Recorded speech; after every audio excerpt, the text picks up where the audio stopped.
Boa tarde, sejam bem-vindos mais uma vez no estúdio do Veritas Libera. Estamos aqui hoje com o Alexandre, uma pessoa que a gente ficou conhecendo ao longo desses meses aí, ano passado, participando de alguns eventos nossos, e descobrimos que é uma pessoa que tem vários trabalhos interessantes aqui em Portugal. Então eu queria que o Alexandre se apresentasse agora e falasse um pouquinho sobre ele e sobre o trabalho que ele faz. Sim, eu tenho um canal já há coisa de 2 anos. Ele, era o que tinha dito, ele começou como um teste, era uma experiência, era para ver se gostávamos de estar à frente de câmaras ou não. Nem tinha nada a ver com política, era um podcast generalista. Falávamos de psicologia, teologia, tivemos gestores de finanças pessoais, portanto não tinha muito a ver com o que é hoje. Mas eu acho que o canal acompanhou uma mudança que eu fiz, a experiência para mim correu bem, para os meus amigos nem tanto, somos amigos na mesma, mas a experiência para eles não gostaram de câmaras, não gostaram de estar à frente e portanto acabaram por sair do projeto e fiquei eu. Eu acho que o canal acompanhou uma mudança que eu fiz, eu era militante do PSD, no caso era de um partido, estive durante alguns meses, as pessoas já conhecem esse facto e acabei por passar para o Chega e eu acho que tanto as minhas opiniões, visões ideológicas e até mesmo religiosas fizeram uma viagem comigo no canal durante algum tempo e eu acho que o canal é hoje é reflexo de todo o percurso que fiz nos últimos 2 anos e acho que é uma coisa, é bom estar gravado porque há coisas que nos passam ao lado e se calhar quando voltarmos para trás ver vídeos e tudo mais, pronto, agora até tem alguma piada ver alguns deles há um tempo atrás. E eu acho também que isso aí que você falou é interessante, porque a gente deixar uma história não é só a nossa história para a gente poder voltar no tempo e perceber como a gente amadureceu, mas é também para deixar um legado para que outras pessoas, que no caso você é uma pessoa pública agora, né, que tem um canal, que faz esse trabalho também, que divulga. Você pode se dizer um jornalista? Qual é o tipo Não, de... acho que não. Eu sou um criador de conteúdo. De jornalista acho que não, porque... Comentarista? Sim, talvez É, esteja mais dentro disso, sim. é. Jornalista acho que não. Porque o jornalista relata, ou pelo menos devia, segundo o código deontológico, relatar factos, não é? Portanto, o objetivo, e eu tento dar opiniões também, visões, até porque a política é uma zona cinzenta, há espaço para dizer tudo e o seu contrário no mesmo tema. E, portanto, acho que é um bocadinho mais de opinião do que propriamente dizer aconteceu isto e é isso. Não, eu tento... Para isso tem jornais, tem outras coisas. Eu estou ali para dar uma opinião sobre o que aconteceu. Pronto, é um bocadinho. Mas o Sérgio Tavares, ele não é jornalista, mas hoje ele, quer dizer, ele começou na rádio no Timor-Leste, né, voluntariamente, acabou evoluindo, radialista, voltou aqui para Portugal, foi radialista também, foi comentarista, locutor, se não me engano, do Sporting, Sim, sim, né? ele tinha uma participação num jornal também. Ele disse-me na altura, já não me recordo agora qual é que é. Mas ele esteve também num jornal, ele teve um papel num jornal nos meios de comunicação sociais portugueses que não correu assim tão bem, É. por causa de razões óbvias, acho eu. Então, você não acha que você também tem esse perfil? Não estou dizendo, porque o Sérgio é um repórter mais agressivo, né? Porque ele vai atrás dos fatos, ele não fica contente com a informação que ele pegou só superficial, ele quer aprofundar, igual agora ele está viajando, vários lugares que ele foi Brasil, foi Argentina, está nos Estados Unidos e tal. Lógico que cada um tem seu perfil, mas você não acha que tudo vai converter ou convergir para que depois chegue no futuro você se sinta uma pessoa que está fazendo um trabalho também em paralelo para divulgação do jornalismo independente, porque a comunicação social hoje a gente não confia mais? Não, eu por acaso acho que não. Acho que não. O jornalismo tem, pronto, lá está, tem essa componente. É o código deontológico do jornalista, relatar factos. O jornalista não tem opinião, que todos nós sabemos que toda a gente tem opinião, ninguém é imparcial, mas eles fazem questão de dizer que aquilo que é imparcial e que acabam por tomar lados nos mais variados temas. Mas eu não aceito bem o de jornalista por uma simples razão, lá está, eu dou opiniões, acabo por participar politicamente, lá está, o jornalista mais uma vez não tem lados políticos, eu tenho, é aberto, toda a gente sabe que eu tenho o meu cartão de militante de um partido, que dou opiniões e que muitas delas, não todas, como em tudo nesta vida, nem todas batem com o Chega, nem todas são iguais às do Chega, o Chega tem posições e eu muitas vezes tenho outras.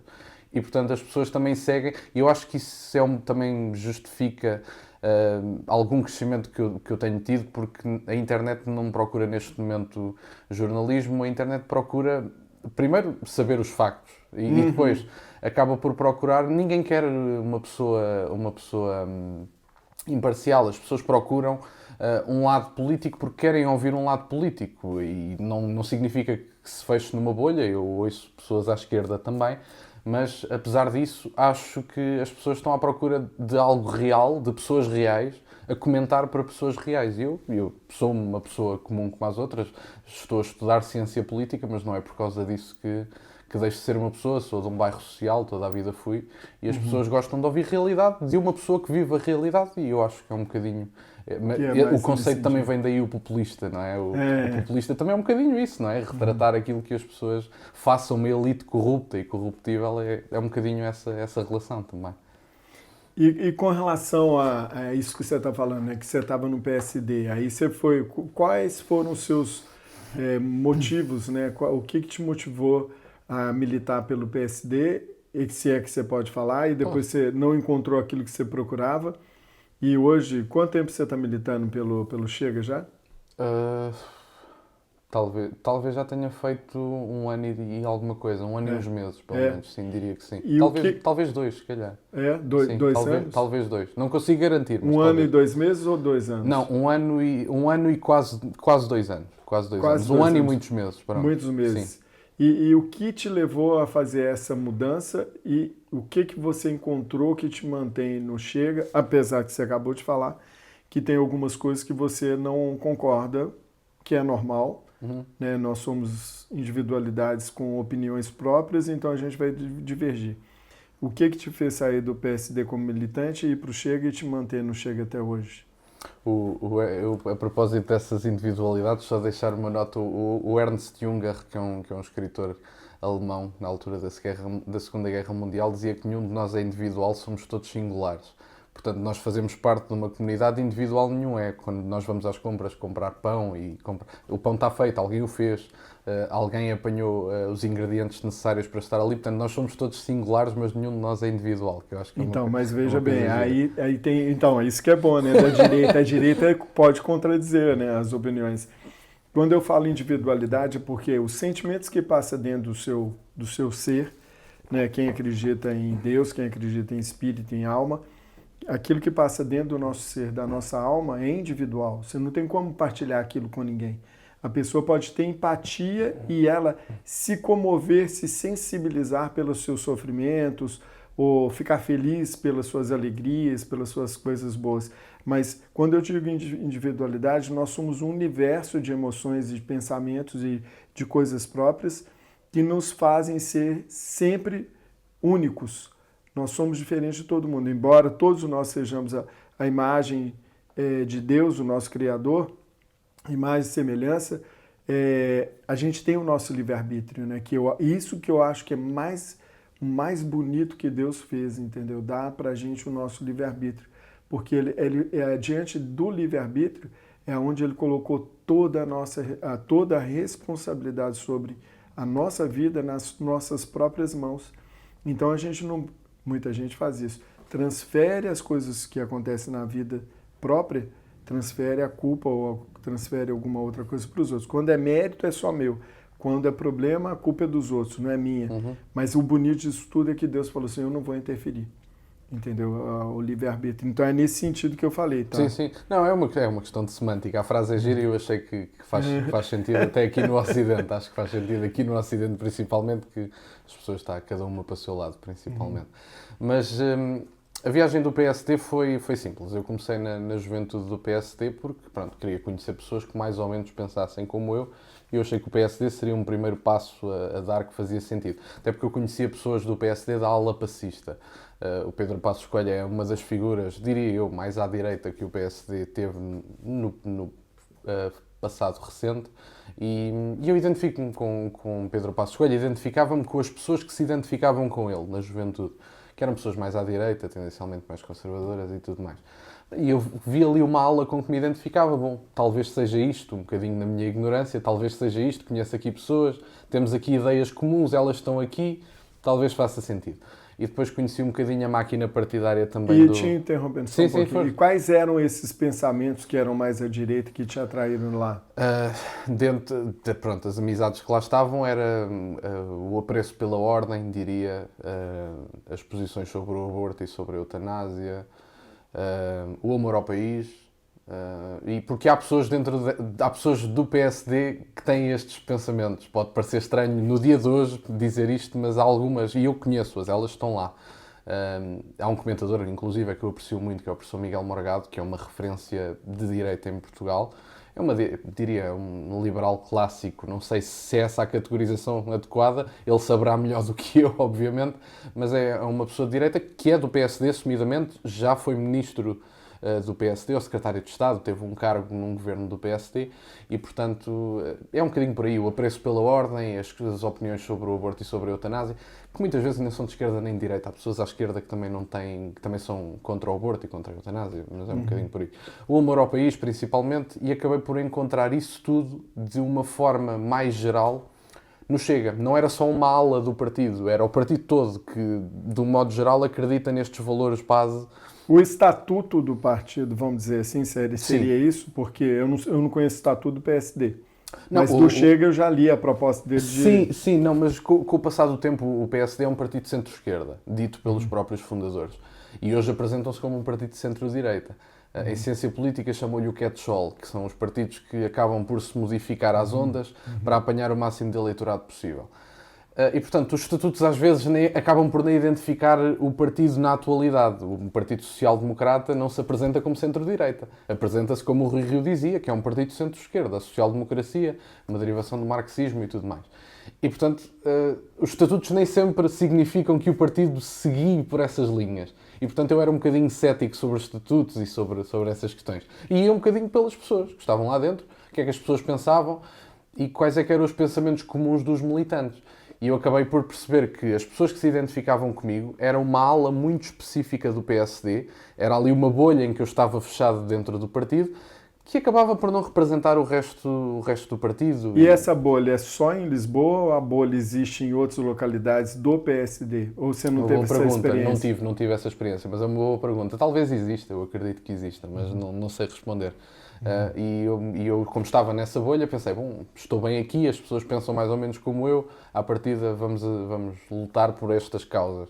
Só que depois comecei a ver que, isto muito mais tarde, mas é um bom exemplo, muito mais tarde, já eu estava no Chega há muito tempo, aliás, agora mesmo, em março, o Luís Montenegro nomeou uma ministra da Juventude que acha adequado utilizar a expressão pessoas que menstruam, não é? Pessoas que menstruam, para mim, é uma redundância. Eu sei que as mulheres são pessoas e as mulheres, sendo pessoas, menstruam. Mas é uma redundância, não é preciso dizer isso. Basta dizer mulheres. Pronto, é suficiente. Sim. Só que um partido de centro-direita não tem uma ministra que diz pessoas que menstruam. E, portanto, eu acho que os estatutos acabam por nos enganar um bocadinho enquanto militantes. No Chega, eu encontrei pessoas das mais variadas sensibilidades também. Pessoas que acreditam em coisas diferentes das minhas, mas que têm os valores macro, digamos assim, alinhados com os meus. E aí não era uma bolha do Chega, já tive a oportunidade de conhecer pessoas em várias zonas do país, de outras concelhias diferentes das minhas, que partilham dos mesmos valores e ideias que eu.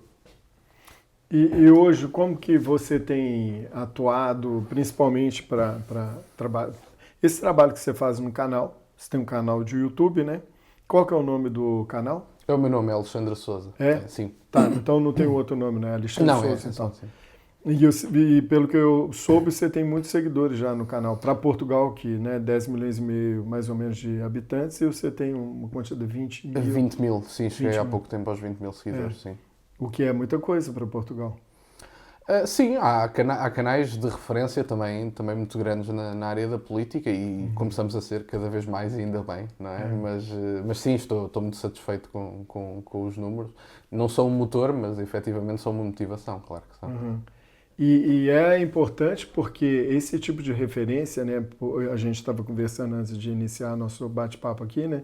No podcast, que é bom ter essas referências, né? Que não é, no seu caso, a gente até estava falando, não é um jornalismo, você não é jornalista, mas, no entanto, você é uma referência, você é uma influência, né? Você acaba influenciando, né, outras pessoas, né?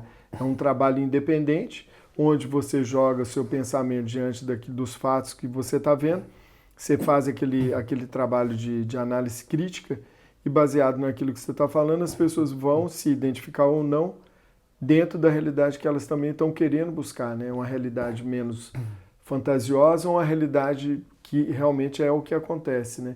É mais ou menos assim o seu trabalho? Sim, e eu acho que mesmo, eu há bocadinho falava da imparcialidade dos jornalistas ou não, eu não é que seja imparcial, porque não sou, mais uma vez digo, nenhum de nós é, mas eu pelo menos dou informação à partida de que eu sou militante deste partido, é assim que eu penso e provavelmente vocês vão ouvir coisas dentro destes segmentos de pensamento.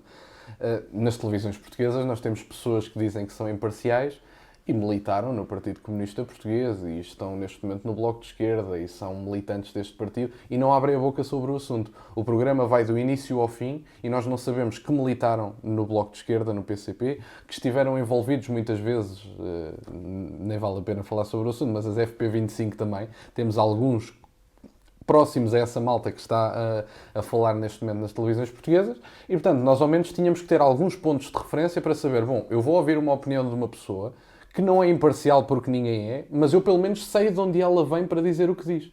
E eu acho que eu ofereço isso no meu canal. As televisões não oferecem. Não sendo eu também imparcial, porque não sou. Obviamente que eu nunca vou dizer pessoas que menstruam no meu canal, a não ser que seja a gozar com o assunto. Mas, portanto, as pessoas sabem que não vão ouvir isso ali. E está tudo bem, pronto. Se não gostarem, têm outros canais que se calhar dizem coisas mais dentro do que elas pensam. E têm direito a isso, pronto, e têm direito a isso. Eu vejo, por exemplo, que aqui em Portugal, aí depois se tiver outras pessoas, você me fala que é referência aqui, pelo menos com esse pensamento mais voltado para a direita, né?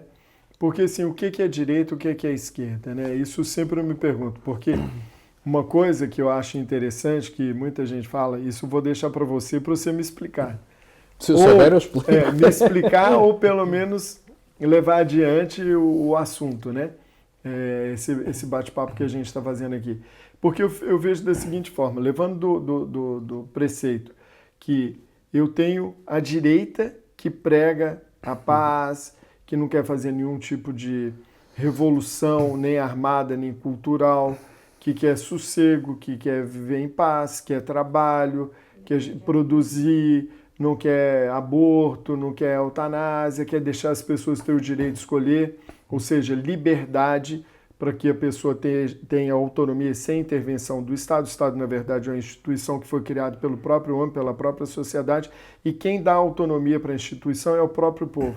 Se o povo perde o pensamento crítico, então ela perde a noção de que ela manda no país, ela manda nas instituições, ela manda naquelas pessoas que estão ali prestando um serviço para o povo, que no caso são os representantes.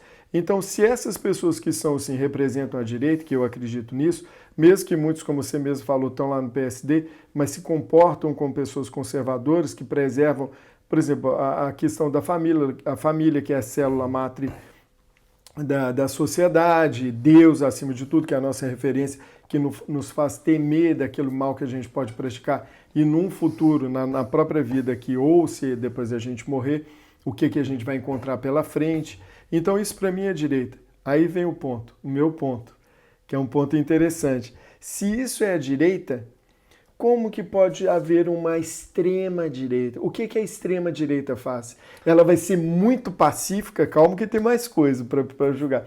Porque assim, se eu sou pacífico e se eu sou extremo, como que eu vou ao extremo da paz?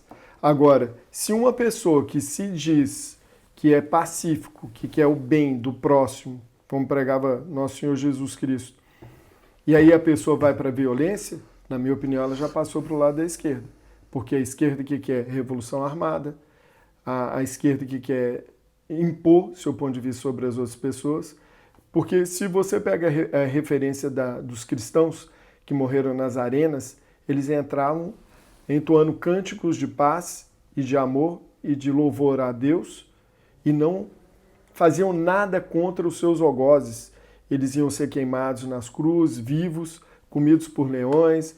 Isso para mim é ser direita. Agora, o direito que fala que vai querer matar o opositor, que vai querer fazer um mal para a pessoa que ele faz, para mim já não é mais direita, para mim é esquerda. Tanto que Jesus fala, né, quem tiver com o Pai, seguir o Pai, me seguirá também, né? Porque sem vir a mim não vai ir até o Pai, e que esteja, e que vai, quando entrar no reino dos céus, vai ficar à minha direita, à direita de Deus Pai Todo-Poderoso. Ele não fala que vai ficar à esquerda. Pode ser uma referência bíblica, analógica, que a gente está fazendo analogia com alguns textos bíblicos, mas na verdade eu vejo que quando a gente faz essa referência, não sei de onde ela veio, esquerda e direita, eu vejo que o mal sempre está do lado esquerdo e o bem sempre está do lado direito. Tanto que na cruz, quando Jesus vai, o que estava à direita, ele pediu perdão a Jesus. E ele foi perdoado e ele subiu. E o que estava à esquerda não pediu perdão a Jesus, a Deus, então ele não subiu para o reino dos céus. Então, assim, existe uma analogia, existe uma terminologia utilizada no Evangelho que me leva, isso é minha opinião própria, dizer que mesmo o Olavo de Carvalho falando, tem livros dele escritos que existe extrema esquerda, na minha cabeça não consegue conceber a pessoa que está na direita fazendo bem, que é um cristão que quer o bem para os outros, fazer alguma coisa extremada. Então, extremo para mim é daquilo que você já é. Você já é mal, você fez extremo, você foi para o universo da maldade perversa. Quando você é muito bom, você vai para o extremo da bondade, aí você está amando cristicamente, entendeu?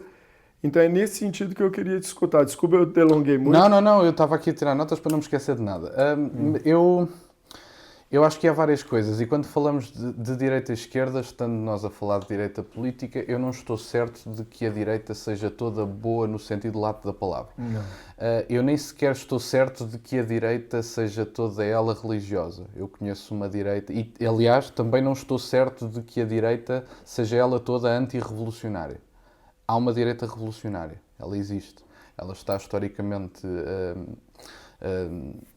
documentada, e inclusive é um livro, vale a publicidade, mas é uma referência minha, e eu acho que, pronto, é o Dr. Jaime Nogueira Pinto, que lançou um livro recentemente com a pergunta, que é uma pergunta que a esquerda faz muito, que é: de que é que falamos quando falamos de género? E o Dr. Jaime Nogueira Pinto fez o livro de que é que falamos quando falamos de direita. Fez ali uma piada, parece-me que fez uma piada, ele não me disse que fez, mas eu acho, eu pelo menos fiz essa associação, que é uma coisa que eu achei piada. E ele fala da história das direitas, que é uma história muito francesa, porque a ciência política tem muitas raízes em França. O iluminismo, né? Sim, quando começou sim, tudo. E os nacionalismos, Maurras e tantas outras pessoas. E o Dr. Jaime Nogueira Pinto faz referência a uma direita revolucionária, e há uma direita pagã também. E há um ideólogo francês, que é uma pessoa conhecida, que faz uma grande crítica à modernidade, apesar de eu não me identificar com a solução dele, mas a crítica é ótima, ele faz uma crítica ótima, que é um senhor chamado Guilherme Faye. Este senhor é uma direita que ele próprio diz que é uma direita, como é que ele diz? Fascista com viés nazi, e é ultradireita, acho que é assim que ele o identifica. De que é que eu acho que isto tudo parte? Há uma interpretação muito boa que tem que ver com o pessimismo e o otimismo antropológico. E eu acho que, segundo um autor muito específico, o pessimismo e o otimismo antropológico vão definir todo o nosso pensamento. Ou seja, como a direita acredita que o homem é mau por natureza, mas pode conter esse mal, ou seja, nós estamos todos com mal em potencial dentro de nós. Nós podemos praticar o mal, sempre. E a esquerda, tendencialmente, é a divisão que este senhor faz, acredita que o homem é bom por natureza, mas são as instituições que corrompem o homem. Ou seja, isto tudo, esta base, vai moldar pensamentos completamente diferentes. A direita, sendo que é pessimista antropológica, é muito cética sobre o Estado. Ou seja, a direita, sendo pessimista antropológica, acredita que o homem, como é corruptível e como é mau, tem que ser vigiado pelo Estado. Mas também tem ceticismo sobre o tamanho do Estado, porque demasiado poder no homem pode gerar maldade porque ele é mau. Mas quem é o Estado? Bom, o Estado é um conjunto de instituições, de práticas comuns, mas quem de rege o tradições. Estado? Quem rege o Estado? Os governantes? Eleitos Eleitos ou não, consoante o regime. E os governantes são o quê? São homens. E que falhos, pode estar de um lado e do outro. Sim, dessa linha de raciocínio que você falou. Exatamente. Que são corruptíveis. Precisamente. Mas isso é a minha visão enquanto homem de direita, não é a visão da esquerda. A visão da esquerda é que, à semelhança do Rousseau, do Bom Selvagem, é que o homem é bom e depois as instituições, sejam elas quais forem, são formas de opressão e corrompem o homem. Daí a questão do bom selvagem. E, portanto, o pessimismo e o otimismo antropológico definem a questão, no meu entender, de esquerda e de direita. E eu, sendo eu um pessimista antropológico, eu tenho muitas dúvidas sobre a capacidade do homem de imaginar uma realidade perfeita, nomeadamente que venha depois de uma revolução. Sou muito pessimista sobre demasiado poder nas mãos do homem, sou muito cético sobre o poder do Estado. No entanto, considero que o Estado deve ter a força para prevenir a maldade do homem. E, portanto, eu acho que nós conseguimos ser bons em comparação e em convivência com as outras pessoas. Eu sei que sou bom, sei lá, em ciência política porque sei que sou mau a matemática, porque conheço uma pessoa menos boa à ciência política e conheço uma pessoa melhor que eu a matemática. E em comparação com os outros, eu defino a minha pessoa também. E, portanto, a partir daí, eu acho que o pessimismo e o otimismo antropológico é que definem. Mas há direitas revolucionárias. O Dr. Jaime Nogueira Pinto faz referência ao fascismo. O fascismo é uma direita revolucionária, segundo o Dr. Jaime Nogueira Pinto e segundo a sua análise. E eu acho que é uma análise adequada. Que eram pessoas que eram revolucionárias. O Mussolini, por exemplo, tinha lutas de rua, era um ativista político, apesar de que tinha pais que eram socialistas radicais. Aliás, ele tinha uma revista, curiosamente é o nome da festa do nosso Partido Comunista, chamada Avante. O Mussolini tinha uma revista chamada Avante. E o Partido Comunista agora tem uma festa, também tem a sua curiosidade. Mas o professor Ricardo Marchi, que é outra referência minha, acaba por dizer que é uma junção dos dois regimes. Tanto que eles apresentavam-se como a terceira via. Eles não eram nem esquerda nem direita, eram a terceira via. Mais ou menos o que os liberais dizem hoje. Os liberais dizem que não são de esquerda nem de direita, são liberais. Obviamente que não estou a comparar aos fascistas. Pronto, os liberais não são ativistas políticos violentos. Pronto. Mas os fascistas você considera aqueles que são nacionalistas, que impõem também é uma das características. A soberania do Estado, o nacionalismo, mas ao mesmo tempo existe uma força do Estado que rege sobre o povo. O fascismo, na verdade, é isso também, né? Lá está. Acaba por ser uma junção dos dois regimes, porque o fascismo não é favorável ao capitalismo. O fascismo tinha economias altamente corporativistas e, portanto, havia presença do Estado na economia. Este Guilherme Faia, que eu falo, que é um senhor francês, ele fala, por exemplo, da ideia numa coisa chamada arqueofuturismo. Acho que é assim que se diz, traduzido. Se estiver mal traduzido, peço desculpa, mas eu li aquilo em espanhol, não sei se traduzi bem. Mas o arqueofuturismo, o Guilherme Faia acaba por falar de um ideal do homem, que é uma coisa que é impensável para um pessimista antropológico. O pessimista antropológico sabe que o homem é mau e quer dominá-lo e é cético sobre o Estado e sobre a presença do Estado. Não tem um ideal de um homem, ele até fala do transhumanismo, da junção da tecnologia com o homem. E isso para ele é o ideal. Para mim isso é uma tragédia. Porque um homem que não tenha valores, que não tenha cultura, que não tenha o amor pelo país, que são características inerentes à humanidade, acaba por perder toda a sua identidade. E para mim um homem sem identidade é tão trágico, é tão mau como o homem de hoje no Ocidente. Que não sabe quem é, não sabe quem foi, não sabe para onde vai, não sabe que religião tem, não faz ideia do que é a história do seu país, não ama o seu país, porque o seu país é a residência fiscal dele, não é bem uma identidade coletiva, não é? Portanto, é a residência fiscal, é onde ele vive, onde paga impostos, onde tem compras. Isso é um homem desenraizado.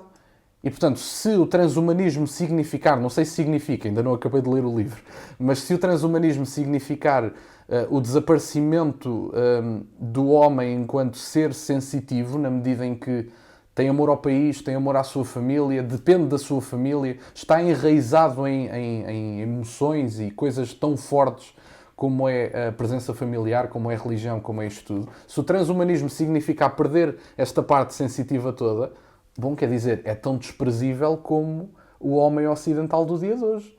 Não sabe quem é, não sabe de onde veio, não sabe por onde vai. Está aqui a fazer umas compras. Agora no Natal vai ao centro comercial, compra umas coisas, troca uns presentes com a família. Mas são tudo trocas inorgânicas, coisas sem interesse nenhum. Mas você já chegou a ler alguma coisa? Bom, eu acredito que sim. Você já leu sobre Marx, você já leu a história de Lenin, Stalin, você leu sobre a Escola de Frankfurt, sobre Antônio Gramsci, Revolução Cultural, as modificações do globalismo, o que eles pretendem, os grandes fundos de investimento, Agenda 2030, os Rockefeller, Rothschild, Clinton e por aí afora. Você não acha que, baseado nisso tudo que você já conhece, e até mesmo com isso aí que você está falando, você não acha que quando você fala o Estado ou as instituições, você está deixando a par o ser humano que tem as suas imperfeições e que, lembrando o Edmund Burke, que ele fala o seguinte: o mal triunfa porque o bem não faz nada.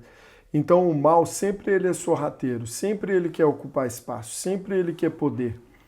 E pelo bem não fazer nada, as instituições, na maioria das vezes, não estou dizendo que é a regra, mas a gente tem visto agora vários países no mundo inteiro, né? Portugal, Brasil, Espanha, Itália, Reino Unido, Canadá, Austrália, sempre tem líderes que estão fazendo as grandes modificações na sociedade, mas que estão visando o bem próprio deles. Então você vê casos de escândalos, como aconteceu agora com o Antônio Costa, já tivemos outros problemas também de escândalo financeiro, envolvimento com algumas coisas também, o caso da Casa Pia também, que a gente sabe, o negócio parece que morreu, ninguém fala nisso, ninguém levou adiante. Então, assim, existe uma podridão dentro do ser humano, mas, assim, não estou generalizando. Na minha opinião, as instituições, infelizmente, são lideradas por pessoas que têm ambições e essas ambições, elas ultrapassam o objetivo até o propósito da sociedade, né, de uma coletividade, de ter o bem comum. E aí passa a ter o bem próprio. E aí aquele grupo, aquele oligopólio, ele visa só o bem próprio e quem não tiver seguindo aquela cartilha, ele que se dane, pode morrer por doença, saúde fica uma porcaria e cria o caos para vender, cria dificuldade para vender facilidade e aí vai propagando esse tipo de coisa. Sem também querer dizer que a comunicação social ela está na mão desses oligopólios, né, dos grandes fundos de investimento, tem a maior parte acionária dessas empresas são desses grandes acionistas, desses grandes fundos de investimento que ditam o que vai ser dito. Tanto que quando teve a fraudemia, todos os meios de comunicação no mundo inteiro falavam a mesma frase, vinha das mesmas agências e passava aquela informação para poder massificar o pensamento das pessoas. Então, quando você está lendo um livro, quando você está vendo uma televisão, alguma coisa assim, já existe uma programação neurolinguística, já existe uma tentativa de fazer com que a gente seja gado, porque, na verdade, a gente já é. Porque eles falam o tipo de roupa que você vai vestir, eles ditam o tipo de automóveis que a gente vai usar, eles ditam o tipo de alimento que a gente vai comer, né? Porque você vê o que já aconteceu aqui em Portugal e estão tentando fazer em outros países também, que tirou a liberdade do pequeno produtor em detrimento de favorecer os grandes produtores. E aí tem gente, famílias que viviam, subsistia sobre a agricultura familiar, e hoje depende do Estado para viver de subsídio. Então eu vejo da seguinte forma, a gente tem que ser mais crítico quando a gente faz análise sobre os fatos, porque nunca a gente pode excluir o homem de dentro do contexto de qualquer situação. Então quando falo um Estado, eu tenho que dar nome para o Estado, eu tenho que falar do Antônio Costa, tenho que falar do Montenegro, tenho que falar de não sei quem mais, por que eles estão fazendo isso, qual é o ideal deles, e essas coisas todas, porque senão, assim, o homem fica falando assim, lembra que eu te falei do livre-arbítrio? Então o homem está dizendo o quê? Então eu estou passando a responsabilidade da minha vida para esses iluminados que sentaram na cadeira do Estado e eles vão cuidar de mim lindamente e eu nunca vou ter problema. E não é uma verdade. Eles são muito egoístas, que é aquilo que eu falei do Edmund Burke. O mal triunfa porque os bons não fazem nada. Então, por nós, eu não digo eu hoje, eu já fui assim, não quero mexer com política, eles resolvem o problema e o que for é isso mesmo, eu não quero saber de nada, entendeu? E, no entanto, eu vi que eu estava sendo prejudicado a partir do momento que começou a prejudicar meus filhos. E aí, quando eu comecei a ver o distanciamento deles com relação a tudo aquilo que eu tinha de referência da minha família, dos meus pais, que na época não tinha telemóvel, não tinha TV, começou a surgir naquela altura, e aí a gente tinha mais tempo para a gente, entendeu? Para aquele negócio que a gente precisa muito, que é o envolvimento pessoal. Você não acha que se a gente fizer uma análise mais crítica de todas essas coisas, a gente não volta naquele ponto que, embora seja política, Grécia Antiga, polis, né? Que era a reunião do povo na praça ali na Ágora, para discutir as coisas sociais, e aí vinham os filósofos, vinham as pessoas com mais conhecimentos mais velhos, e aí discutiam ali os problemas sociais para serem resolvidos.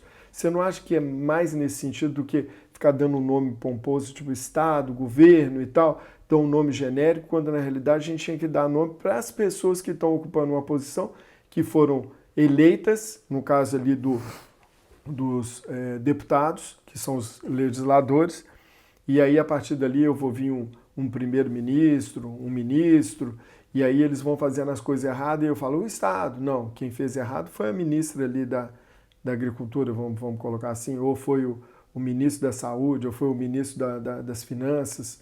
Você percebeu? Você não acha que a gente tinha de olhar nesse sentido também? Eu acho que acaba por ser duas coisas, e até porque isso foi uma das coisas que me chamou para o Chega, foi precisamente falar dos problemas abertamente. Não, há problemas que não eram falados pelo poder político e que eram ignorados pelo poder político, porque o poder político ganhou tamanha habituação ao poder que acabaram por achar que eram eles próprios que tinham que definir as agendas. E por isso é que nós agora estamos a ver uma reconfiguração política em Portugal e na Europa. Na União Europeia, a Giorgia Meloni saiu de uma última reunião a dizer que os ares na União Europeia tinham mudado. Isto são palavras dela. Porquê? Porque a Ursula von der Leyen mudou aqui uma expressão que eu acho que é gira. Ela utilizava pessoas não documentadas e começou a falar de imigrantes ilegais. Portanto, a Ursula von der Leyen mudou aqui a expressão e a Giorgia Meloni disse: os ares na União Europeia mudaram. E, portanto, o poder político agora vai acabar por se reconfigurar por causa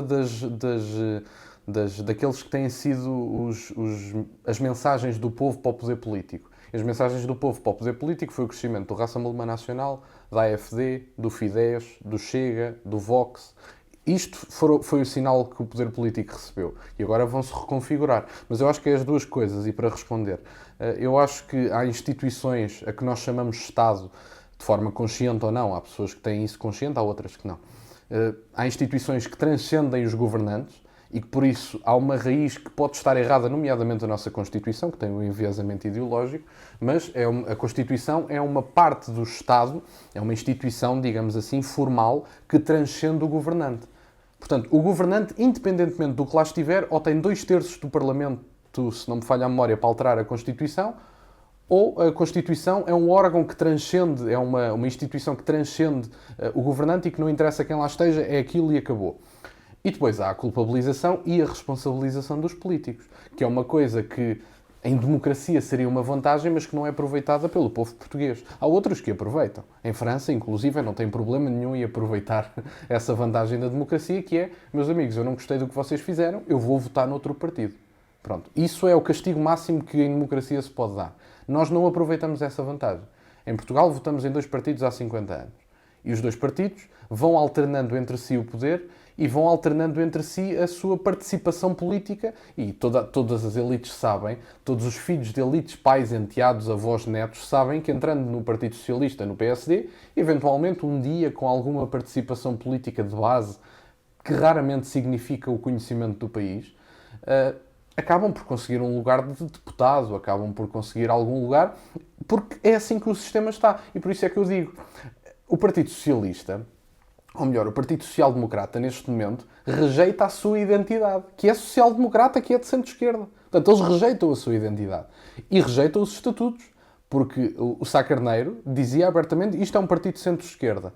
Não comunista, é da área de esquerda não comunista. Mas por que você acha que está rejeitando agora? É uma estratégia... Reconfiguração mas a reconfiguração é uma estratégia em função de quê? De que você acha que pode ser? Em função dos sinais que o povo português, apesar de menos intensos do que, por exemplo, em França, o Rassemblement Nacional teve uma votação completamente inacreditável. A Giorgia Meloni é a primeira-ministra, ganhou eleições e não é a primeira vez que o faz. Mas o poder político acaba por perceber que o Chega tem um monopólio de agendas que dão jeito para ganhar votos. Ou seja, neste momento, o Chega teve a coragem de falar de imigração. O Chega teve a coragem de falar da ideologia de género. E eram apelidados de gente doida. Aliás, eu sou diariamente apelidado de gente doida. Você não acha que os 2 partidos era igual acontecia no Brasil, que era o Teatro das Tesouras? Os 2 faziam parte de partes opostas, mas, no entanto, era parte de um único produto. Então ele fingia que a esquerda era... Falava assim, eu sou da direita, mas na verdade era esquerda apoiando a esquerda. E aí sempre tinha aquele discurso de oposição para agradar a população, mas na verdade estava combinado para fazer o mesmo jogo. Em Portugal, a única direita que era aceita era o centro-esquerda. O centro ou centro-esquerda. Portanto, a única direita que era aceita era esta. Nós tivemos, em primeiro lugar, e isto também é relatado pelo Dr. Jaime Nogueira Pinto, os políticos só eram aceitos depois do 25 de Abril se tivessem o histórico antifascista. Só que eu não tenho que ser antifascista para ser bom político. Eu não tenho nada a ver com o fascismo, eu nasci depois.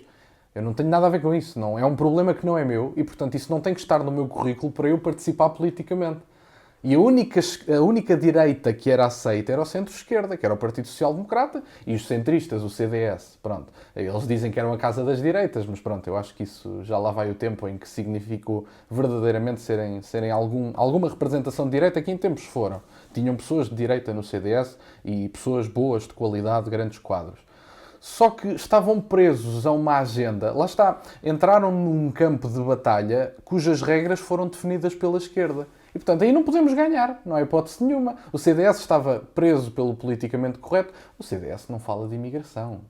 O PSD agora começa a falar de imigração e de ideologia de género, mas isso é tão falso que lá está, tem uma ministra da Juventude que diz pessoas que menstruam. E, portanto, lá está, querem apanhar todas as partes do eleitorado. Mas isso não significa que sejam verdadeiramente. E, portanto, esta reconfiguração do poder político, do centro especificamente, que são os detentores da maior parte do poder, acabam por reconfigurar o sistema político, precisamente, ou reconfigurar pelo menos a parte ideológica, precisamente porque o povo tem dado provas consecutivas de que queremos virar à direita. E ou vocês viram à direita e ficam no poder, ou alguém vai para o vosso lugar. A Marine Le Pen, o André Ventura, a Giorgia Meloni, e, portanto, ou há uma adaptação, ou perdem o lugar. E, portanto, a reconfiguração não é porque eles mudaram de ideias. É só, única e exclusivamente, porque dá jeito e porque têm que mudar de ideias, senão acabam fora do poder político. E isso, segundo o Maquiavel, é a última coisa que pode acontecer. O político serve para ficar no poder. É um dos objetivos principais do político. E, portanto, ou cumprem esse objetivo e mudam aquilo que dizem, ou então saem. Porque já perceberam que isso vai acontecer. É porque, na realidade, você falou isso aí, eu fiquei até curioso, né? Porque o objetivo do político é representar o povo. O Maquiavel discordaria disso. Não, lógico, né? Lógico, ele tem segundas intenções, certo. Ele tinha segundas intenções, né? Mas o que a gente diz, no sentido literal da palavra, que quando a gente está votando num partido e tem a lista dos candidatos ali concorrendo para poder representar o povo, né, os legisladores, que eles vão ver aquilo que está acontecendo dentro da sociedade, eles vão fiscalizar aquilo que está acontecendo no Poder Executivo e eles vão tentar melhorar as leis para poder favorecer a população. Então, na verdade, eles não têm atributo nenhum. Eles não têm nada demais a não ser aquilo que foi atribuído através do povo, para eles fazerem aquilo que o povo quer. Só que como a mentalidade da gente ainda é uma mentalidade comunista, porque olha para você ver, Portugal é desde 1975, 74, vamos colocar, quando teve a primeira revolução. Mas essa revolução, eu só vou te falar uma coisa que talvez você não saiba. Sabia que tanto a União Soviética quanto a China, eles já estavam tentando infiltrar na América Latina desde 1890, mais ou menos? Sabia disso? Tanto que eles conseguem entrar, infiltrar dentro de Cuba, que era um país rico, não era um país pobre, conseguiu transformar o país em comunismo e destruiu o país, né? Tanto que você pode pegar um avião e ir para a parte rica, você vai achar lindo. Os hotéis e tal, aquele negócio todo, mas você vai lá onde o povão mora, pobreza total. Eles têm ração, que é o que eles chamam, né? Tipo assim, uma quantidade de comida por mês que a família pode comer. E não dão mais do que isso. Você vai para a Venezuela, temos um casal amigo nosso, que inclusive tivemos com ele no final de semana passado, que eles fugiram da Venezuela e eram prósperos.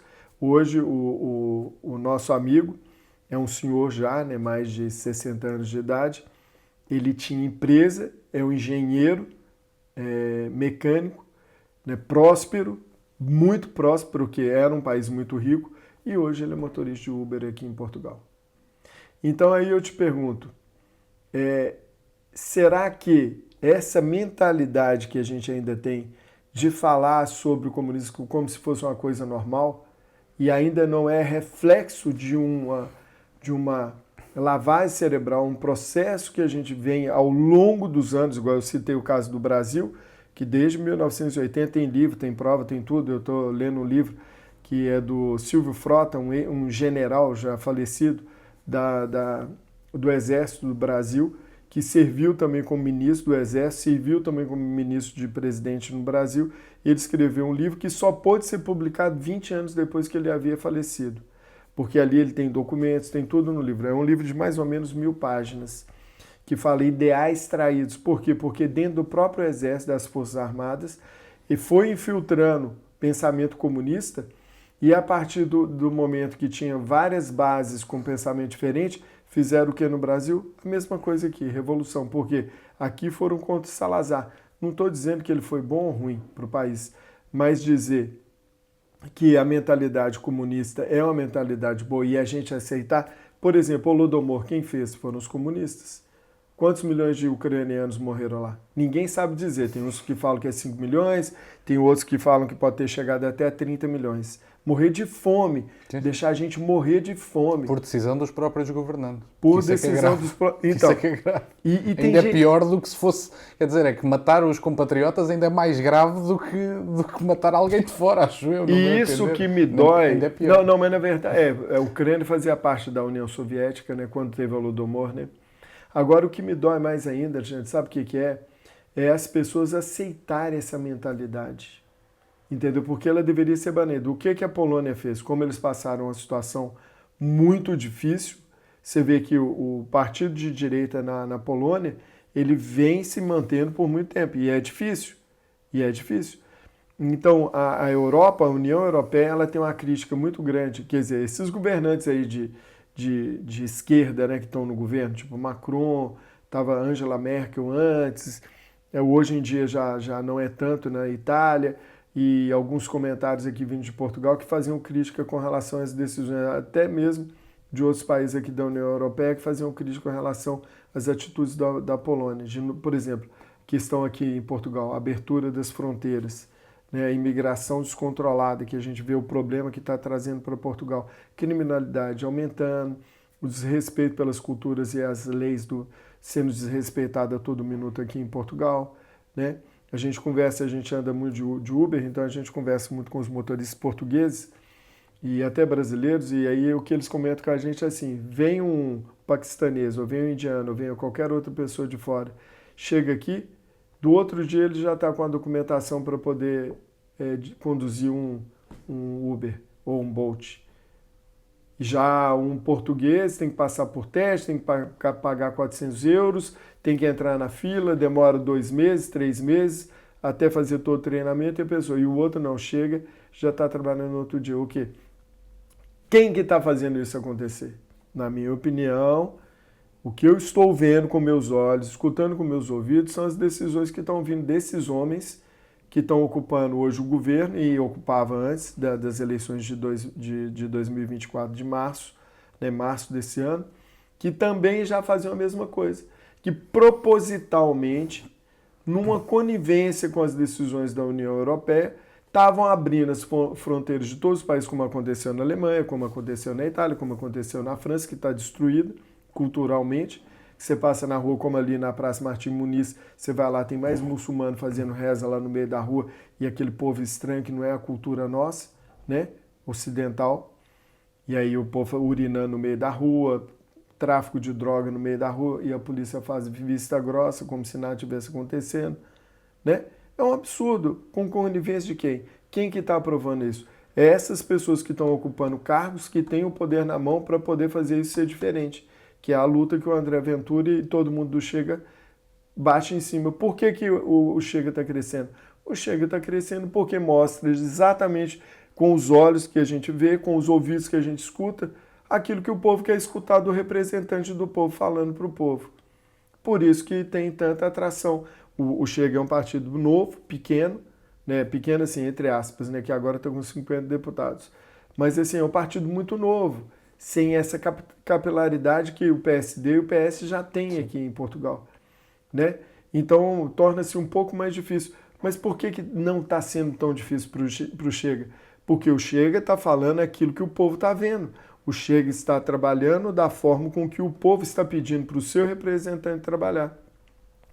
Então é por isso que eu vejo que dentro dessa confusão que a gente tem na nossa cabeça, no inconsciente coletivo, que foi moldado pela mentalidade comunista marxista revolucionária e acabou vindo para a escola de Frankfurt e Antônio Gramsci também, que ao invés de fazer uma revolução armada, que eles viram que não deu certo, eles fizeram a revolução cultural.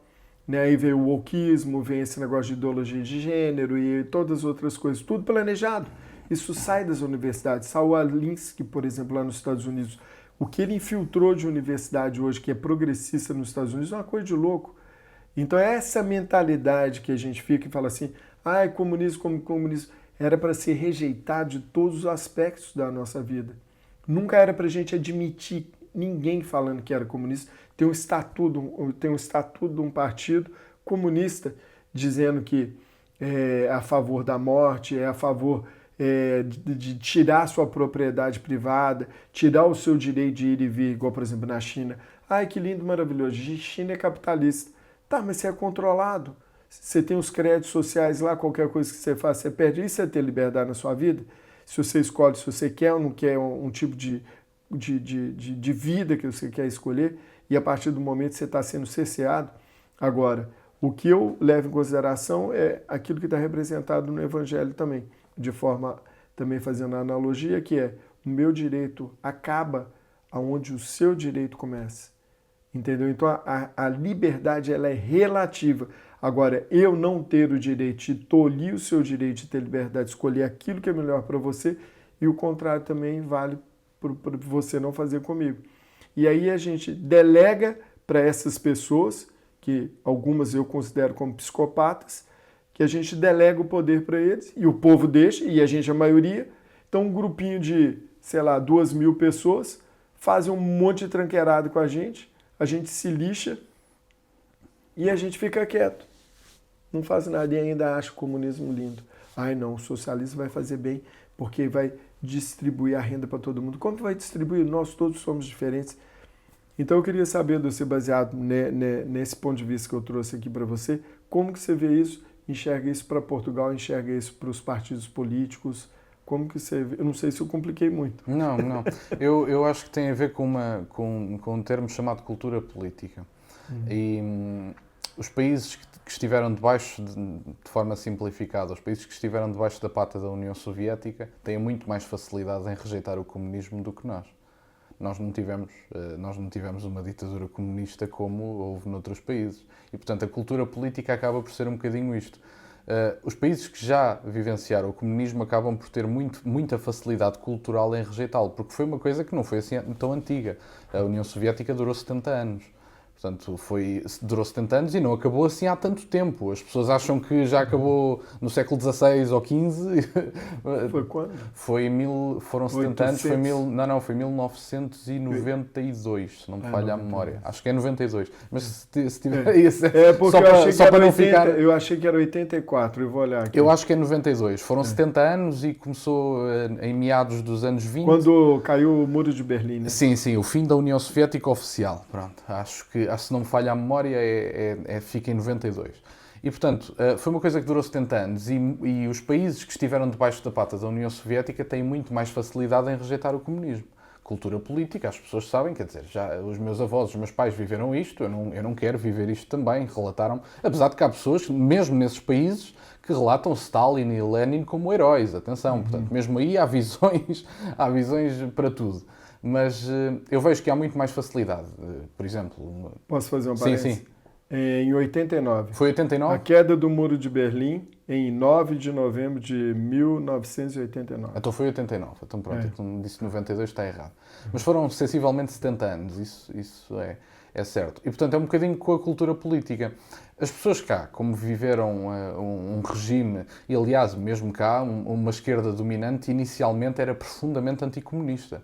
O Mário Soares, que é uma das figuras emblemáticas do Partido Socialista, das poucas coisas que eu acho que ele tinha boas, era precisamente ser anticomunista. O Mário Soares disse abertamente, publicamente, disse que o povo português não queria uma ditadura comunista. Esse vídeo andou a circular na internet agora, na altura do 25 de novembro, e antes, no 25 de abril, também circulou isso.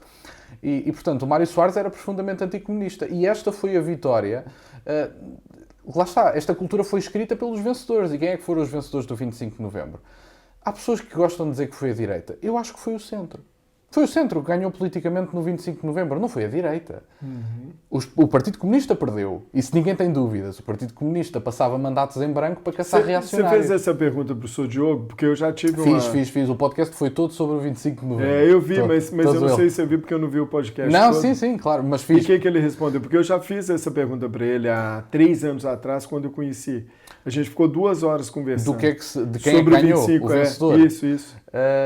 Ele basicamente dizia que não era o que se almejava, não foi a melhor coisa do mundo, mas é melhor do que uma ditadura comunista. Este basicamente era o raciocínio do seu deputado. E é um raciocínio que eu concordo. Eu não posso dizer que a direita ganhou. A direita não ganhou o 25 de novembro. E obviamente que isto é sempre giro, chatear a esquerda, festejar o 25 de novembro, eles ficam muito aborrecidos e tudo mais. Tem a sua piada, obviamente. Agora, daí a dizer que a direita ganhou com o 25 de novembro, a direita não ganhou com o 25 de novembro, foi o centro. Foi o Partido Socialista e o Partido Social Democrata, que na altura nem se chamava Partido Social Democrata, mas foi Mário Soares e Sá Carneiro. E portanto, o Mário Soares era anticomunista? Era. O Mário Soares era um homem de direita? Não. O Mário Soares não era um homem de direita. E era anticomunista numa altura, e depois do 25 de novembro isso acabou, mas numa altura em que se passava mandatos em branco para caçar reacionários. Que era o que o povo quisesse, quer dizer, o que se quisesse chamar reacionários, caçava-se. Que eram pessoas que estivessem à direita do Partido Comunista, que se calhar era a grande maioria do país, não é? E que depois, nas primeiras eleições que houve, o Partido Comunista teve que perceber, não, nós afinal não temos a força do povo, porque usava-se muito aquela questão da presença nas ruas e tudo mais, e eles achavam, não, nós temos presença nas ruas. Sim, mas o povo não vota em vocês. Eles falavam muito da maioria silenciosa, que é uma coisa, é um termo giro. A maioria silenciosa não vos queria cá. A maioria silenciosa mostrou primeiro que deu a vitória ao centro, depois do 25 de novembro, e foi o que aconteceu. Mas não foi uma vitória da direita. A direita pela qual eu me guio e o que eu gostaria de ver implementado, a direita não ganhou. Pode vir a ganhar, brevemente. Agora houve uma ruptura, a caixa foi aberta, o Chega abriu uma caixa. Uma direita que não tem que pedir autorização à esquerda para existir. Uma direita que não tem que dizer, não, nós até cumprimos as vossas agendas, mas dizemos as coisas de outra forma. Não, nós não temos as mesmas agendas que vocês. E ainda bem. Devia ser essa a ideia da democracia. Temos agendas diferentes. A direita tem a cultura política atual e é um bocadinho mais autoconfiante. Só que a direita, antigamente, ou a dita direita, adotava a agenda cultural da esquerda. E agora já não é assim. Nós não temos que adotar a agenda cultural da esquerda. E agora que somos um bocadinho mais autoconfiantes, a caixa foi aberta. O que é que vai ser a concretização da caixa aberta? Não sei. Mas há aqui uma oportunidade, como já não o há imenso tempo. Então, assim, para a gente fechar aqui, eu queria só saber de você o que você acha que ocasionou, que motivou essa mudança? Porque o Chega, na verdade, é um partido que foi fundado por pessoas. O presidente do Chega é o André Ventura, né, que teve essa coragem, né, de se posicionar contra o sistema. Aquilo que já era o modus operandi, já vinha por muito tempo. E você acha que o André Ventura e essas pessoas que estão em torno do André, que fundaram o partido, eles são reflexo da sociedade que já não queria mais esse modus operandi que estava funcionando durante muito tempo? Eu acho que, por definição, e há pessoas no partido que rejeitam o termo populista, eu não rejeito o termo populista, eu aceito tranquilamente o populista, citando outra vez o Ricardo Marques, que isto convém citar as pessoas que percebem do assunto e não estar aqui eu a tirar coisas da cabeça. O professor Ricardo Marques diz que o populismo é um político ou um partido político que quer devolver a soberania que quer no confronto do povo com uma elite corrupta e corruptível, quer devolver a soberania ao povo. Isto é a definição do populista. E o povo é uma questão que eu ainda não... que é importante de se debruçar. O professor Alexandre Franco de Sá também se debruça muito sobre esta ideia, que é o que é o povo no século XXI. Se nós estamos todos sem identidade, estamos todos desenraizados, o que é o povo neste momento? É difícil dizer, não é uma questão óbvia. Para mim é óbvia, o povo é a nação, não é? Portanto, para mim isso é óbvio, o que é que isso significa. Agora, o que é que significa na prática quem é o povo no dia de hoje? O povo que não tem noções históricas, que não tem visões ideológicas. Ele até usou uma expressão assustadora que o Portugal neste momento tem um povo pós-histórico. Portanto, eu acho que é uma expressão assustadora, quer dizer, nós não temos, agora não somos nada. A história de Portugal é a história da União Europeia. A história da União Europeia é a história de Portugal. Nós, enquanto órgãos independentes, não somos nada. Portanto, as ordens vêm de burocratas não eleitos, muitos deles, que passam por cima de primeiros ministros eleitos para dar essa ordem, porque o primeiro-ministro precisa dos fundos europeus para dar meia dúzia de migalhas ao povo português. E, portanto, o que é que isto significa neste momento? Mas eu acho que o Chega acabou por surgir, à semelhança de outros movimentos na Europa, porque o centro não satisfazia as necessidades do povo. E, portanto, vai haver uma reconfiguração política. E o centro político, independentemente do país que for, e a nível mundial, quer dizer, estes movimentos foram representados e nem são sempre partidos novos. O Rassemblement Nacional não é um partido novo, os republicanos nos Estados Unidos da América não são um partido novo, os Fratelli d'Italia também não são um partido novo e, portanto, há partidos antigos que representam acabaram por se adaptar pela convicção de líderes fortes ou por outras questões. Mas o centro político que insistir em não se reconfigurar e não aceitar estas agendas, brevemente está fora do poder. Porque o povo está a reagir. A AfD já ganha eleições regionais. Estão fundados há 14 anos, nunca tinham ganho uma eleição. Ganharam uma eleição regional. Colocaram em segundo lugar o centro político de 3 partidos, que era a coligação, a semáforo, que lhe chamam na Alemanha, acho eu. Acho que é assim o nome da coligação. Que está desfeita neste momento. Vão haver eleições em fevereiro. Neste momento, o governo francês está nas mãos da Marine Le Pen, enquanto falamos. Não sei se ela vai decidir contra, não sei o que é que ela vai fazer. Ela diz que está decidido, a não ser que haja um milagre. Portanto, ainda deve haver alguma negociação. Mas estes partidos, para todos os centros políticos que disserem nós não vamos aceitar e vamos manter as nossas agendas, ideologia de género, os homens podem ser mulheres, imigração de todo lado, de qualquer maneira efetivo, todos os políticos que insistirem nesta tecla, daqui a 5 anos estão fora do poder. E, portanto, ou mudam ou saem. E o povo já falou sobre isso. Na Alemanha, em Portugal, em todo o lado. E a gente esqueceu de comentar um país aqui que é fundamental para tudo isso que a gente está comentando, que são os Estados Unidos, né? Com a vitória de Trump agora. E aí? Os Estados Unidos, eu já disse, isto é uma das coisas que chateia os meus seguidores, mas eu tenho que dizer sempre, eu não sou o maior fã de Donald Trump. Assumo que não sou. Sou fã do J.D. Vance, isso sou bastante fã do J.D. Vance. Agora, eu se estivesse nos Estados Unidos da América, eu faria campanha pelo Trump, de certeza absoluta, e obviamente que votaria nele. Agora, não é o meu modelo político, tenho modelos políticos, o Éric Zemmour em França é uma pessoa que me identifica muito mais. Gosto da Giorgia Meloni, gosto da Marine Le Pen. Me fala então, o que no Trump não te atrai, não te seduz pelo jeito político dele de governar? O Dr. Jaime Nogueira Pinto usa o termo excessivo. Ele para já é excessivo, é a questão do discurso, mas o discurso não é uma coisa que me aborreça muito. É um bom gestor, sem dúvida nenhuma, mas o Donald Trump tem algumas dificuldades do ponto de vista das convicções. Eu acho que, contrariamente ao J.D. Vance, o Donald Trump não é tão convicto como J.D. Vance. É o que eu acho. E portanto, isso para mim é significativo.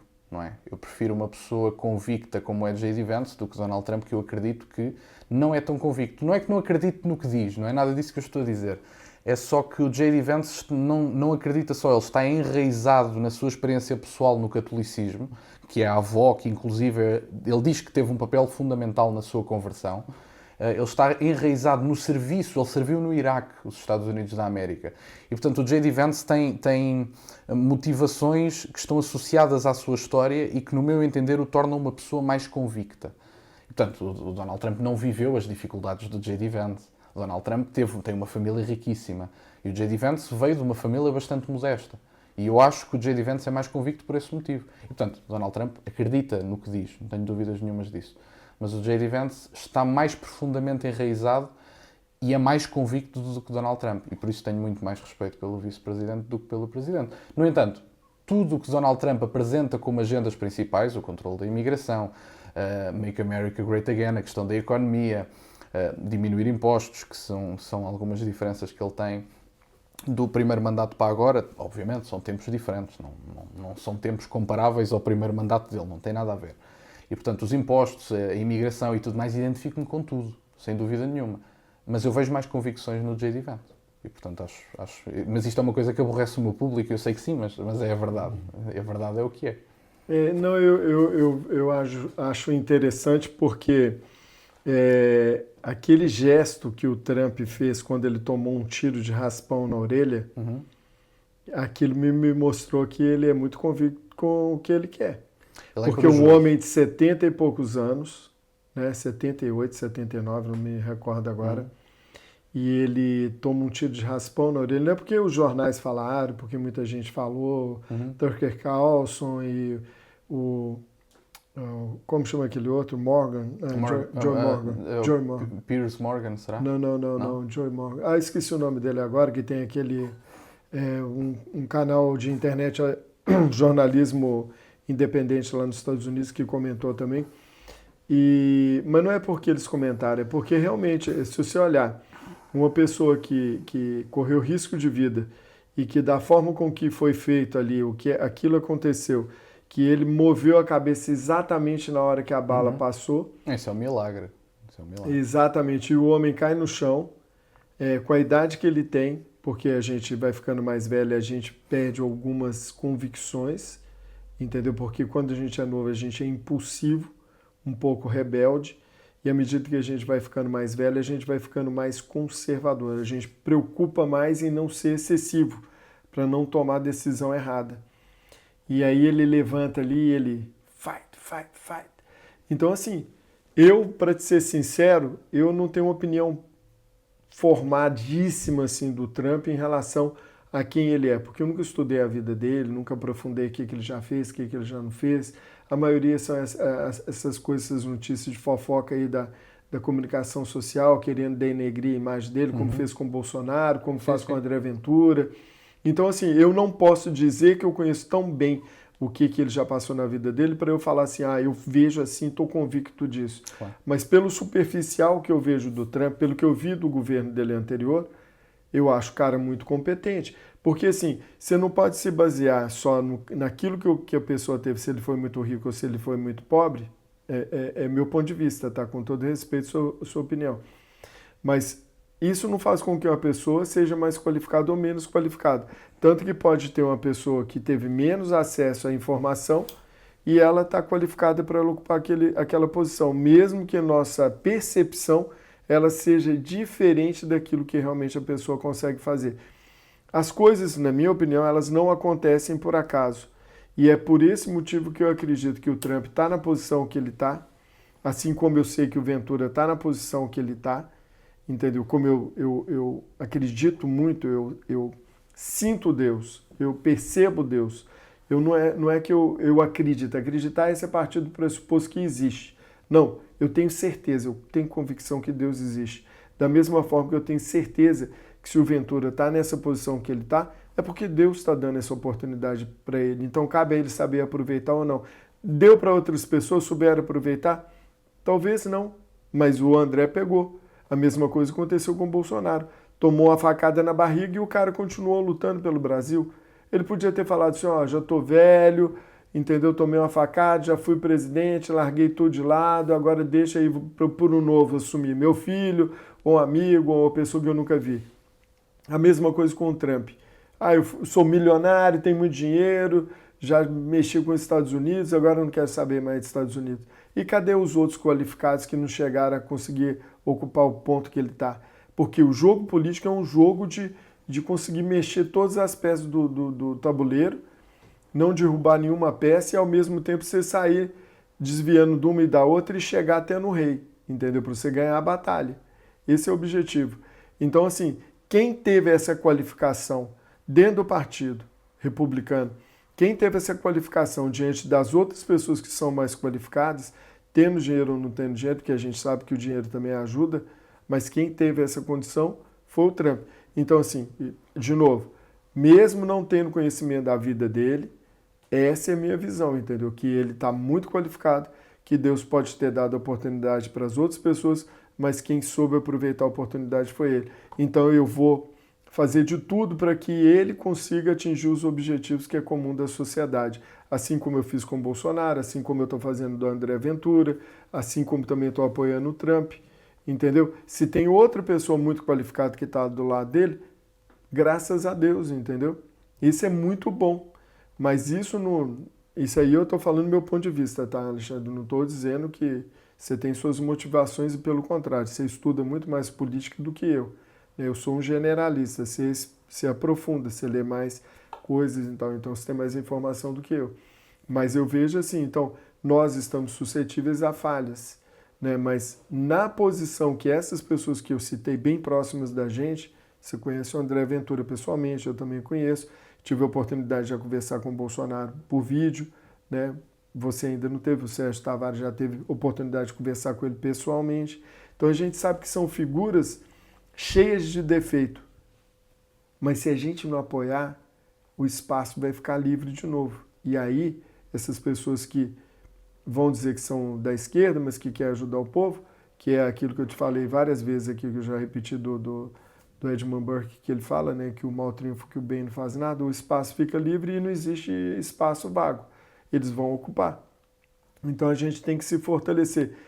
Já aconteceu aqui em Portugal, e finalizando minha fala agora, de eu conversar com algumas pessoas que estavam apoiando o Chega e viram algumas pessoas que não gostavam dentro do partido. Aí e pessoas boas, eram militantes e tal, que faziam tudo pelo partido.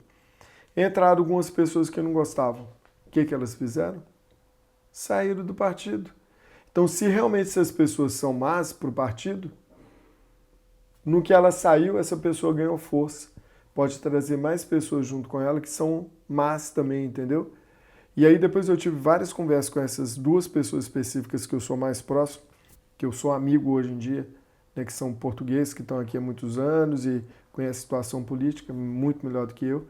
E aí eu chamei essas pessoas num canto e falei assim, ó, a pior coisa que você fez na sua vida, a partir do momento que você desocupou um espaço, o mal está ocupando o espaço que você não quis ocupar. Então, primeiro, de duas uma, ou você é muito burro e não soube fazer uma análise bem feita, ou então você é covarde, que tem medo de lutar. Em qual das duas posições você está?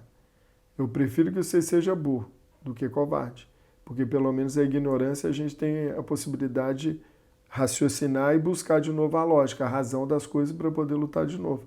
E aí, depois de alguns meses, ou até talvez mais de um ano, recentemente a gente conversando com essa pessoa de novo, eu e a minha esposa, e ela falou, não, voltei para dentro do Chega, estou militando de novo. Eu falei, agora sim. Você percebeu o que eu estou querendo dizer? Então não adianta a gente ter vaidade, entendeu? Eu não gosto de tal pessoa, agora diz isso. O que é isso? Está parecendo criança, pô. A luta é para sofrer mesmo, ninguém luta sem sofrer. A gente não veio nesse mundo para a gente viver só em felicidades, entendeu? A gente vai ter aflições. Assim já dizia Jesus Cristo, no mundo tereis aflições, mas eu venci o mundo. Então é para a gente ter aflição sim, mas a gente tem que vencer o mundo também. Percebeu? Não, eu concordo com o que foi dito, por isso é que eu disse, se eu estivesse nos Estados Unidos eu não votava só nele, eu fazia campanha por ele. Eu comecei por dizer isso, eu não votava só nele, eu andava de chapéu vermelho a distribuir panfletos. Eu faria isso, literalmente. Portanto, não quer dizer que eu não votasse ou que não fizesse por ele. Portanto, eu concordo com o que foi dito. Agora, eu também não posso, lá está, é uma questão de verdade, eu não posso dizer ao meu público adoro o Donald Trump. Não posso dizer isso. Sim. Não é verdade, eu não vou dizer isso porque é mentira. Claro, e, portanto, agora, eu nos Estados Unidos faria campanha por ele. Andava, se fosse possível, se fosse dos principais, andava ao lado dele, distribuía panfletos e fazia vídeos e até o entrevistava e tudo o que fosse possível estaria do lado até dele. Discurso, né? Igual o Tucker Carlson, né? Discurso? Discurso. Não é no rally. Sim, no rally, exatamente. Então, faria, claro que sim. Se ele quisesse, obviamente que eu ajudava. Faria isso tudo. Agora, não é o meu modelo político. não é? Obviamente. Mas eu deixava isso de parte para vencer a Kamala, obviamente. Sim. Uma mulher que defende o aborto, que tem um vice-presidente que quer dizer que as posições dele são conhecidas por toda a gente, que é um homem que alegadamente até mentiu sobre a sua experiência militar, que disse que tinha determinada experiência. Isso é uma falta de respeito pelo exército norte-americano, eu acho, mas pronto. E, portanto, pessoas sem escrúpulos, eu estaria do lado do Donald Trump a apoiá-lo. Agora, obviamente que, em última análise, se me perguntarem, preferes um ou preferes outro? Bom, eu gosto muito mais do J.D. Vance. Agora, a campanha, eu andava de chapéu vermelho pelos Estados Unidos. Só não andei cá porque não tinha cá nenhum. Mas faria campanha por ele, obviamente. E fiquei muito feliz. Você tem o chapéu? Não tenho, mas gostava Eu vou de ter. ver se eu conseguir. Lembra, anota aí. Isso era ótimo. Se a gente conseguir, a gente vai arranjar um chapéu para o Alexandre. Hein? Por acaso não tenho. Vou pedir, tem uns amigos nossos lá, a gente vai pedir. Tem alguém vindo de lá? Tem o Sérgio. Vamos pedir o Sérgio, vamos pedir o Sérgio. Não, e eu até fiz um vídeo, até foi sobre a felicidade com que eu fiquei, porque eu acho mesmo, sinceramente, que os norte-americanos não votaram só no controle da imigração, não votaram só numa economia mais próspera, não votaram em todas as coisas que o Trump representa e a sua administração também. Eles votaram na última hipótese que nós temos de não ter uma guerra mundial. Eu acho que foi isso que eles fizeram. Portanto, os norte-americanos, provavelmente, não sei, vamos ver, depois do que o Joe Biden fez, talvez fique um bocadinho mais difícil. Mas eu acho que os norte-americanos votaram na nossa última chance. Mas eles votaram antes do Biden claro disparar os mísseis sim, lá, sim. Então eles não sabiam claro, nem dessa possibilidade. Não, mas o Joe Biden é que tomou esta decisão, quer dizer, quando já toda a gente assumiu que ele não está capaz. O Joe Biden não tomou nada. Ele, não foi. Mas ainda mais grave. O grupo que está lá em cima. Que não está eleito. Quem está governando. Que não foi eleito, exatamente. Quem está governando.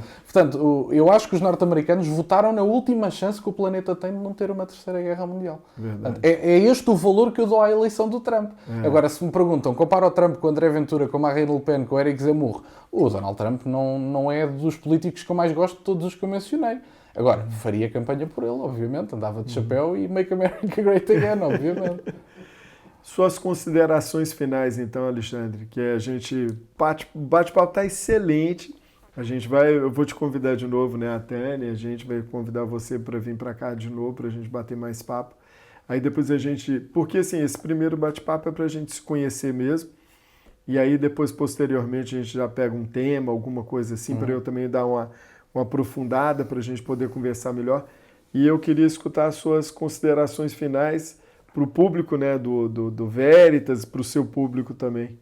Não, agradeço a oportunidade de ter estado aqui, pelo convite, e para o meu público acho que temos que estar satisfeitos com a luta que foi feita até agora em Portugal e no resto da Europa. Acho que temos aqui uma oportunidade de reindustrializar a Europa, de voltar a ter um país com uma identidade, de partilharmos alguma coisa que não sejam trocas comerciais, de termos uma família que goste de nós, que seja a nossa base, a nossa pedra angular, que se possa acreditar em alguma coisa e que, pronto, é um processo em cá em Portugal começou há 5 anos, ainda falta, é super recente, temos imensa coisa para fazer, mas há espaço, a caixa foi aberta e se Deus quiser cá estaremos para o ano e para o próximo e se Deus quiser sem terceira guerra mundial nenhuma também, que era o melhor que nós podíamos ter.